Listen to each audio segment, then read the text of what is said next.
தனம் தரும் கல்வி தரும் ஒருநாள் தளர்வறியா மனம் தரும் தெய்வ வடிவம் தரும் நெஞ்சில் வஞ்சமில்லா இனம் தரும் நல்லனவெல்லாம் தரும் அன்பவர் என்பவர்க்கே கணம் தரும் பூங்குழலால் அபிராமி கடைக்கண்களே. எல்லா செல்வங்களும் எங்களுடைய செல்வத்தையும் வாழ்க்கையில அதீதமான வேகம் செல்லணும், லைஃப்ல வெற்றியை பெறணும் அப்படின்னு நினைக்கக்கூடிய அன்பு மேசராசி அன்பர்களே, எல்லா வளங்களும் உங்களுக்கு கிடைக்க பெற பராசக்தி அபிராமி அனுகிரகம் செய்வாள் அப்படி என்கிற நம்பிக்கையோட இந்த தலைப்புக்குள்ள போகலாம் வாங்க. அன்பார்ந்த மேசம் ராசி அன்பர்களே, எப்படி இருக்கிறீங்க? இந்த ஒரு காலகட்டம் நம்மளுடைய பயணம், அதாவது உங்களுடைய வாழ்க்கையோட பயணம் எதை நோக்கி போகுதுங்க? எதுதான் உங்களுடைய வாழ்க்கை அப்படின்னு நான் உங்ககிட்ட இப்ப பேச போறேன். அதற்கு நான் கடமைப்பட்டு இருக்கிறேன். அதாவது மேச ராசிக்காரங்க எந்த பயணத்தை நோக்கி போகணும், போகலாம் அப்படிங்கிறதையும் பார்க்க போறோம். அப்ப இதுதான் வாழ்க்கையா? அதாவது மேசத்துக்கு என்ன வாழ்க்கை அப்படிங்கிறத பத்தி இப்ப நாம பேச போறோம். பொதுவா ஒரு ஜாதகத்தை எடுத்துக்கும் போதும், ஒரு ராசியை எடுத்துக்கும் போதும், அந்த ராசியில இருக்கக்கூடிய கிரகங்களுடைய தன்மையை வச்சு தான் அவர்கள முடிவு செய்ய முடியுங்க. அப்ப இந்த மேச ராசிக்காரர்கள் அப்படி எடுத்துக்கிட்டா, உங்க ராசி அடிப்படையில எந்தெந்த கிரகங்கள் உங்களுக்கு சப்போர்ட் பண்றாங்க, எந்தெந்த கிரகம் உங்களுக்கு ஆப்போசிட்டா இருக்கிறாங்க. ஏன்னா நம்ம முதல்ல இதையெல்லாம் தெரிஞ்சுக்கணும்.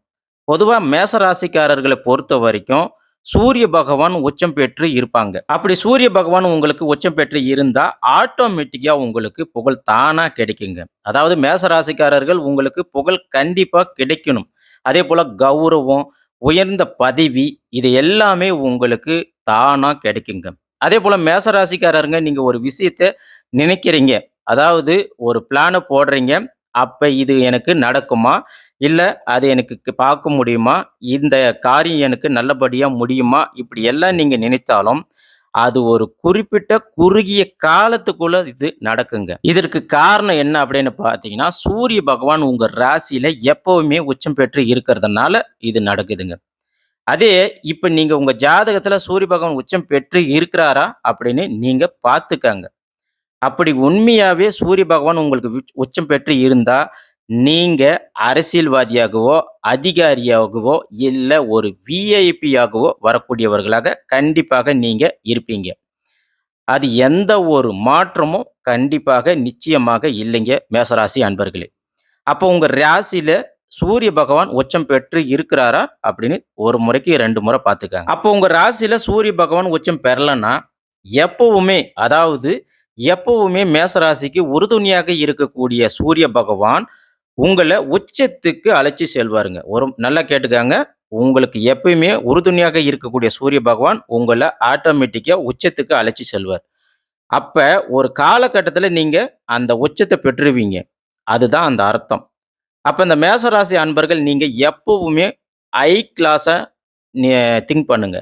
அதாவது எப்பவுமே பாசிட்டிவா நீங்க திங்க் பண்ணுங்க. எல்லாமே உங்களுக்கு பாசிட்டிவா நடக்கும். அதேபோல நெகட்டிவா திங்க் பண்ணவே பண்ணாதீங்க. உங்க லைஃப்ல நீங்க நெகட்டிவா நீங்க திங்க் பண்ணீங்கன்னா, எல்லாமே உங்களுக்கு மைனஸா தாங்க போகும். அடுத்து உங்க ராசியில அங்காரகன், அதாவது செவ்வாய் பகவான் உங்களுக்கு ராசி அதிபதியாக இருக்கிறாருங்க. அப்ப உங்க ராசிக்கு அதிபதி யாரு? செவ்வாய் பகவான். அப்ப அங்காரகன் உங்க கூட இருக்கிறதுனால, உங்களுக்கு பூமி லாபம் கண்டிப்பாக கிடைக்குங்க மேசராசி அன்பர்களே. அப்படியே உங்களுக்கு புகழ், பெயர், கௌரவம் இது எல்லாமே செவ்வாய் பகவானுடைய ஆட்சியில உங்களுக்கு எல்லாமே கிடைக்கும். அதேபோல உங்க ராசி கட்டத்துல செவ்வாய் பகவான் இருந்தா, இன்னும் உங்களுக்கு டபுள் பலம் உங்களுக்கு நிச்சயமாக கிடைக்குங்க. அதாவது உங்க ராசி கட்டத்துல செவ்வாய் பகவான் உங்களுக்கு இருந்தா, டபுள் பலம் உங்களுக்கு கிடைக்கும். இப்ப நீங்க பிறந்திருப்பீங்க. அப்ப அந்த பிறக்கும்போது உங்களுடைய ஜாதகத்துல செவ்வாய் பகவான் உங்களுக்கு எங்க இருக்கிறாரு, எந்த கட்டத்துல இருக்கிறாருன்னு பாருங்க. அப்போ உங்க ராசியில செவ்வாய் பகவானும், சூரிய பகவானும் அமர்ந்திருந்தாங்கன்னா, உங்கள அடிச்சுக்கவே ஆளே கிடையாதுங்க. நீங்க தாங்க டாப்பு. அப்படி இல்லன்னா, எப்ப அந்த நேரத்துக்கு செவ்வாய் பகவானும், சூரிய பகவானும் உங்க ராசி கட்டத்துல வர்றாங்கன்னு பார்த்துக்கங்க. அப்படி நீங்க பார்க்கும்போது, அதாவது கோச்சாரத்துல அந்த நேரத்துல நீங்க சில காய்கள, சில விஷயங்கள நீங்க நகர்த்துனீங்கன்னா, கண்டிப்பாக 100% உங்களுக்கு சக்சஸ் கிடைக்குங்க. இவ்வளோதாங்க ஜோதிடம். இது ஒரு விஷயமே இல்லைங்க.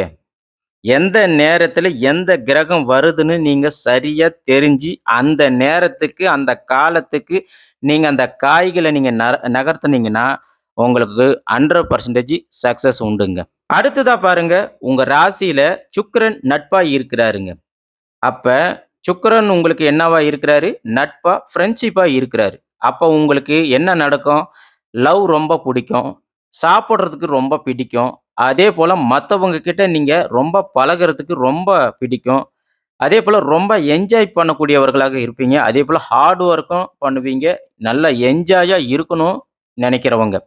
அப்ப இந்த மேசராசி அன்பர்கள் ஆணாக இருக்கக்கூடியவர்களாக இருக்கட்டும், பெண்ணாக இருக்கக்கூடியவர்களாக இருக்கட்டும், உங்க ஃபேமிலி மேல உங்களுக்கு எப்பவுமே ஒரு அட்டாச்மெண்ட் இருந்துட்டே இருக்குங்க. நீங்க ஆணாக இருக்கட்டும், பெண்ணாக இருக்கட்டும், உங்க ஃபேமிலி மேல ஒரு பாசம், பிணிப்பு இருந்துட்டே இருக்கும். ஆனா, அதே நேரத்துல பாருங்க, உங்கள நெறைய பேர் கவர் பண்ணுவாங்க. அதாவது உங்கள பிடிக்காத ஆணும் இருக்க மாட்டாங்க, பெண்ணும் இருக்க மாட்டாங்க. அதாவது சுக்கிர பகவான் உங்களுக்கு நட்பாக இருக்கிறதுனால, உங்களுடைய ஆக்டிவிட்டீஸு, பிஹேவியர் இதெல்லாம் மத்தவங்களுக்கு ரொம்ப பிடிக்குங்க. இப்ப உதாரணமாக ஆண்களாக இருக்கக்கூடிய மேசராசி அன்பர்கள், இவங்க எப்பவுமே சுறுசுறுப்பா, ஆக்டிவா இருப்பாங்க. ஸோ இவங்கள பார்த்தா மற்ற பெண்களுக்கு இவங்க கிட்ட பழகணும், அன்பா இருக்கணும் அப்படின்னு ஒரு மைண்ட் செட் வரும். இவங்கள கண்டிப்பா கட்டாயமா இழுத்துட்டு போயிருவாங்க. அதேபோல மேச ராசியில இருக்கக்கூடிய பெண்களாக இருக்கக்கூடியவங்க, இவங்க எப்பவுமே மாநிறமா இருப்பாங்க. அழகா லட்சுமி கடாட்சமா, லட்சணமா இருப்பாங்க. அதுவும் உங்க ராசியில நீங்க பிறக்கும்போது சுக்கிர பகவான் நட்பு பெற்று உட்கார்ந்து இருந்தார்னா, அதாவது உங்க ராசிக்குள்ள சூரியனும் உட்கார்ந்து இருக்கிறாரு, செவ்வாயும் உட்கார்ந்து இருக்கிறாரு. அதேபோல சுக்கிர பகவானும் உட்கார்ந்து இருக்கிறார்னா, கண்டிப்பாக நீங்க ஒன் ஆஃப் தி அதாவது கலை உலகத்தில மிகப்பெரிய ஜாம்பவானாக வருவீங்க. நல்ல டாப்ல வருவீங்க. அடுத்ததா மேச ராசிக்காரர்களே, உங்களுக்கு யாரு மைனஸா இருக்கக்கூடாது அப்படின்னு நீங்க நினைச்சீங்கன்னா, கண்டிப்பாக உங்க ராசியில அதாவது மேசத்துல சனி பகவான் உட்காரவே கூடாதுங்க. உங்க ராசியில சனி பகவான் மட்டும் இருக்கவே கூடாது. அதேபோல உங்க ராசிக்கு எப்ப சனி வராரோ, அப்ப நீங்க ரொம்ப கவனமாக இருக்கணுங்க. கேர்ஃபுல்லா இருக்கணும். இவ்வளோதாங்க உங்க பயணம். அப்ப நீங்க சூரிய பகவான் வந்தாலும் நல்லது. சுக்கிர பகவான் வந்தாலும் உங்களுக்கு நல்லது. செவ்வாய் பகவான் வந்தாலும் உங்களுக்கு நல்லது. ஆனா, சனி பகவான் மட்டும் உங்களுக்கு வந்தார்னா, கண்டிப்பாக உங்களுக்கு ரொம்ப ரொம்ப சாதகமில்லாத ஒரு கஷ்டத்த குடுப்பாரு. ஏன்னா, அவரு உங்க ராசியில நீச்சம் அடைஞ்சிட்டாருங்க. பவர் இல்லாம போயிட்டாரு. அப்ப என்னவா இருப்பாரு? சனி உங்க ராசியில இருந்தா, உங்களுக்கு காலதாமதம் படுத்துவாரு. ஒரு விஷயத்த நீங்க செய்யறீங்கன்னா, கண்டிப்பாக உங்களுக்கு காலதாமதத்த பண்ணுவாரு. அதேபோல நீங்க கடனே வாங்காம இருந்தா கூட, கடன்ல உங்கள ரொம்ப மூழ்கடிப்பாரு. சண்டை, சச்சரவு, பிரச்சனைகள் இது எல்லாமே வரும். அது மட்டும் இல்லாம முக்கியமாக மேசராசிக்காரர்கள் சட்ட ரீதியான பிரச்சனைகள் கண்டிப்பாக சனி பகவான் உங்களுக்கு இழுத்து விட்டுருவாரு. ஏதாவது ஒரு கேஸ் அது லேண்ட் பிரச்சனையா இருக்கலாம், ஏதாவது ஒரு வாகன பிரச்சனையா இருக்கலாம், வீட்டு பிரச்சனையா இருக்கலாம், இல்ல அடிதடியா இருக்கலாம். ஏதாவது ஒரு பிரச்சனையில கண்டிப்பாக உங்களை இழுத்து விட்டுருவார். அப்ப இந்த மேசராசி அன்பர்கள் சனி பகவான் உங்க இடத்துல இருந்தா, உங்களுக்கு கண்டிப்பாக சிரமம், சிரமம். அதே சமயம் சனி பகவான் உங்க ராசியில இல்லன்னா, உங்களுக்கு யோகம். அதே மாதிரி பாருங்க, உங்க ஜாதகத்துல கோச்சாரத்துல சனி வரும்போது, அதாவது எப்பயுமே சனி 2½ வருஷத்துக்கு வருவாரு. அப்ப நீங்க ரொம்ப ரொம்ப கவனமாக இருக்கணும். சட்டபூர்வமான விஷயத்துல நீங்க கவனமாக இருந்தே ஆகணும். அதேபோல தேவையில்லாம இல்லீகல் எதையுமே நீங்க மைண்ட்ல ஏத்திக்கவே கூடாது. இல்லீகல் விஷயத்துல தலையிடவே கூடாது. இத மட்டும் நீங்க கரெக்ட்டா பிளான் பண்ணிட்டீங்கன்னா, உங்க வாழ்க்கை ரொம்ப சிறப்பாக இருக்குங்க மேசராசி அன்பர்களே. அப்ப இந்த பயணம் உங்களுக்கு வெற்றி பெறக்கூடிய பயணமாக இருக்குங்க. அதேபோல பொதுவா மற்றவர்கள் மேச ராசிக்காரர்கள சாதாரணமாக எடை போடாதீங்க. அதேபோல மேசராசி அன்பர்களே நீங்க வருத்தம் படக்கூடாதீங்க. ஏன் பிறந்தோம் தெரியல, ஏன் இப்படி இருக்கிறோம்னு தெரியல, அப்படி இது எல்லாம் நீங்க நினைக்கவே கூடாதுங்க.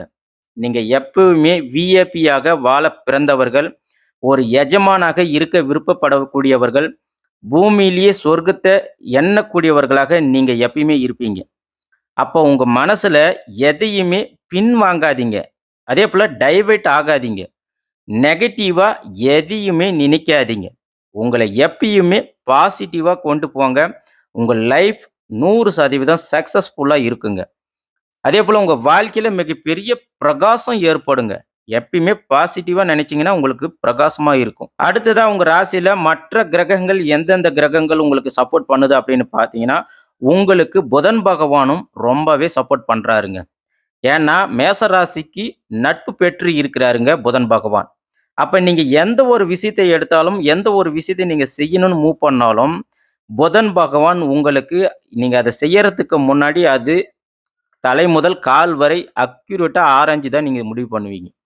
இத செய்யலாமா? வேணாவா? அப்படின்னு உங்களுக்கு புதன் பகவான் கிளியரான ஒரு ரூட்ட உங்களுக்கு காமிச்சு குடுப்பாருங்க. அப்ப நீங்க எத செய்ய நினைச்சாலும் உங்களுக்கு புதன் பகவானும் சப்போர்ட்டிவா இருக்கிறாருங்க. இதுதாங்க உங்களுடைய வாழ்க்கை. இதுதாங்க உங்களுடைய பயணம். அப்ப இந்த பயணத்த நீங்க புரிஞ்சுக்கிட்டு வாழ்ந்தீங்கன்னா, கண்டிப்பாக நீங்க மிகப்பெரிய யோகத்தை அடைய முடியுங்க. இந்த பயணத்துல நீங்க ரொம்ப டாப்பான கடவுள் அப்படின்னு நீங்க எதிர்பார்க்கிறது, கண்டிப்பாக நீங்க முருகப்பெருமானை வழிபாடு செய்யறது மிக மிக உகந்ததுங்க. முருகப்பெருமானை தான் நீங்க வணங்கியே ஆகணும். எந்த ஒரு விஷயத்தை நீங்க செஞ்சாலும் முருகப்பெருமான ஒரு முறை நினைச்சு நீங்க அந்த செயல் தொடங்குங்க. உங்களுக்கு வெற்றி நிச்சயம். அதேபோல நீங்க தினமும் கந்த சஷ்டி கவசத்த ஒரு முறையாவது சொல்லுங்க.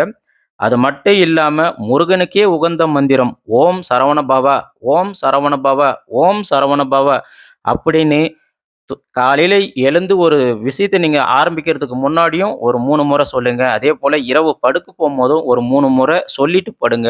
உங்களுக்கு எல்லாமே வெற்றிகரமாக அமையும். அதேபோல நீங்க ஒரு விஷயத்த செய்யணும்னு நினைக்கும்போதும், உங்க மனசுல ஓம் சரவண பவ அப்படின்னு ஒரு 3 முறை நீங்க நினைச்சுட்டு அத செய்யுங்க.